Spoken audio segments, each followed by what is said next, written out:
Filosofía y cuerpo, vínculo existencial, vital y necesario como experiencia mediada por el lenguaje. Este es el título de un breve trabajo que voy a comentar con ustedes para poder pensar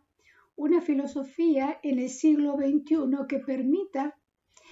incluir el cuerpo dentro del campo del pensamiento y de la reflexión sobre sí,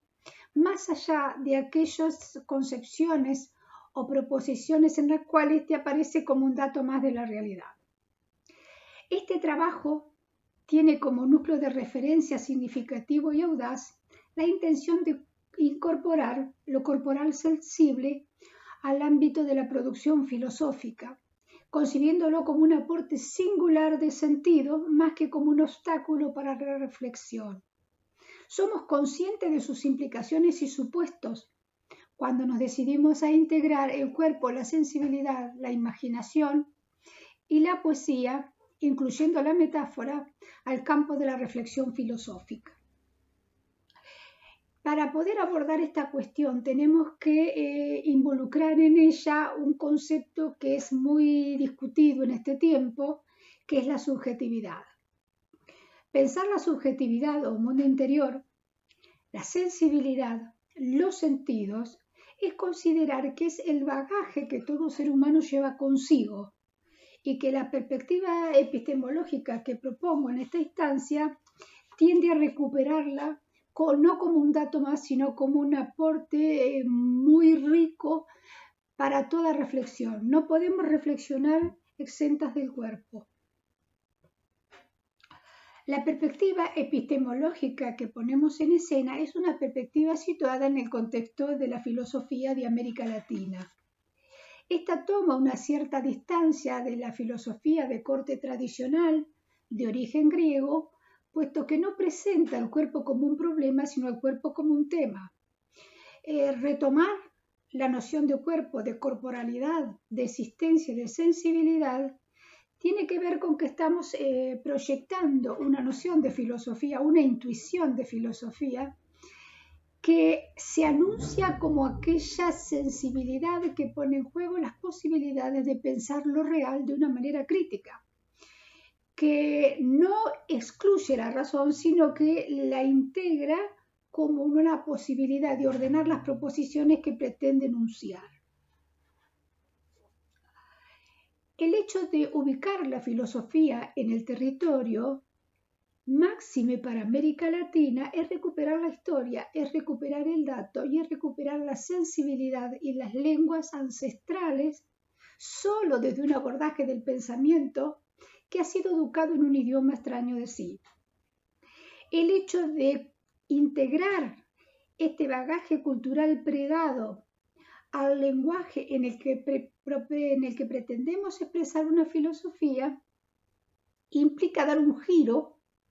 como lo venía anunciando recién, implica dar un giro en este recorrido que venimos haciendo e incorporar en la reflexión racional o la reflexión epistemológica los núcleos de sentido texturables. No somos sentidos expresados solamente en el lenguaje, sino que somos sentidos habitados, y en la medida en que la lengua recupera ese sentido, tratar de pensar desde la imaginación una inclusión de estos al lenguaje implica pensar más allá de los estamentos racionales estatuidos a partir de la razón de la modernidad. Si bien este desarrollo que implementamos buscando situar la filosofía en América Latina tiene desde nuestro lugar un bagaje teórico que recupera la alteridad, el otro, tanto desde la perspectiva de Enrique Dussel como de Emmanuel Levinas. La novedad es que está pensado desde la proyección filosófica de las mujeres, en el sentido de que más allá del desarrollo filosófico que se haya hecho a través de la historia, que Dussel recupera y pone en escena, instalando la historia en América Latina, la perspectiva o la experiencia filosófica de las mujeres ha sido y es menguada en toda producción y difusión de sus ideas, y en este marco quiero recuperar el hecho de que tomamos matrices teóricas que provienen de Europa o de Estados Unidos, Tratamos de resignificarlas con Enrique Dussel para incorporarlas a América Latina, pero no de una proyección particular, como les decía, que tiene que ver con nuestra propia mirada acerca del pensamiento, de la filosofía y de la inclusión de los sentidos. Tema que no es menor, dado que a las mujeres a lo largo de la historia de Occidente se nos ha considerado como propias de aquel pensamiento que está imbuido por los sentidos, por la poesía y por la imaginación, restándole importancia a la posibilidad de razonar que hemos tenido las mujeres a lo largo de la historia. En este marco, tomar como problema, como tema y como ámbito productor de conflictos en el campo del debate filosófico, exige dar un giro, como decía, en aquellos recorridos que se han instituido como tales y pensar la realidad atravesada por los múltiples conflictos del presente. Estamos en un tiempo de crisis, en un tiempo de crisis del pensamiento incluso, porque es una época en la que los post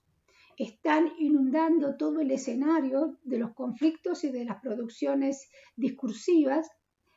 y nos anima a pensar más allá del post, porque modernidad, posmodernidad y ese post que exacerba el individualismo de la modernidad para incluirlo en una posmodernidad, como el ejemplo lato del superindividualismo, casi paroxístico diría yo,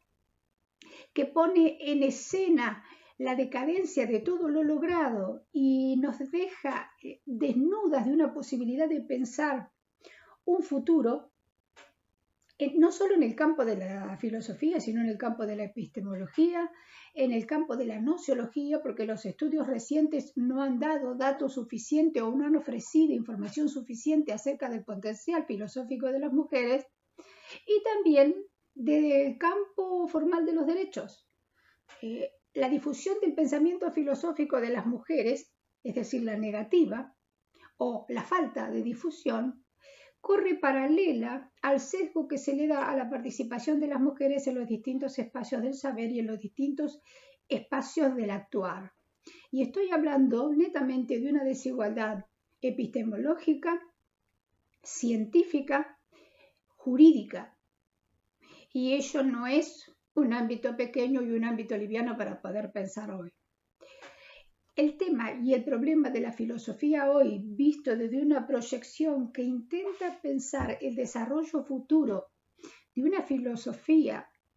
que arraigue sus raíces, que se vincule con el territorio de América Latina y se permita pensar en la hermandad latinoamericana, sin poner en escena las discriminaciones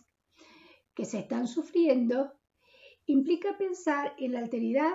en el otro ser, en los vulnerables, pero no desde un posicionamiento de señorío o un posicionamiento de dominio, sino desde una concepción que lo tematiza de igual a igual. Somos, como diría Dussel, distintos y análogos a la vez.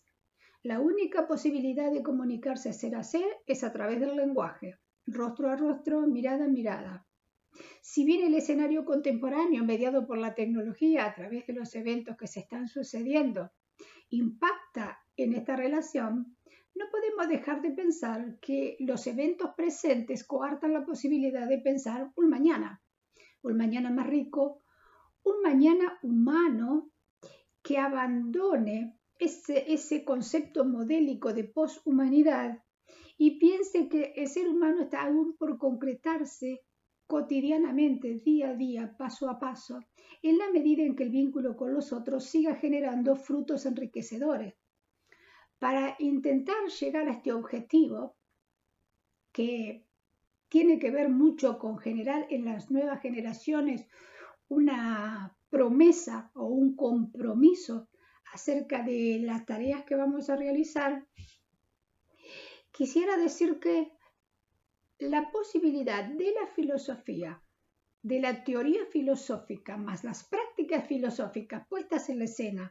cotidianamente a partir del reconocimiento y la solidaridad, ha de sentar las bases de un pensamiento futuro que no hable de los post, sino que se involucre con la cotidianidad para poder pensar un futuro humano más sensible, más ameno y más solidario.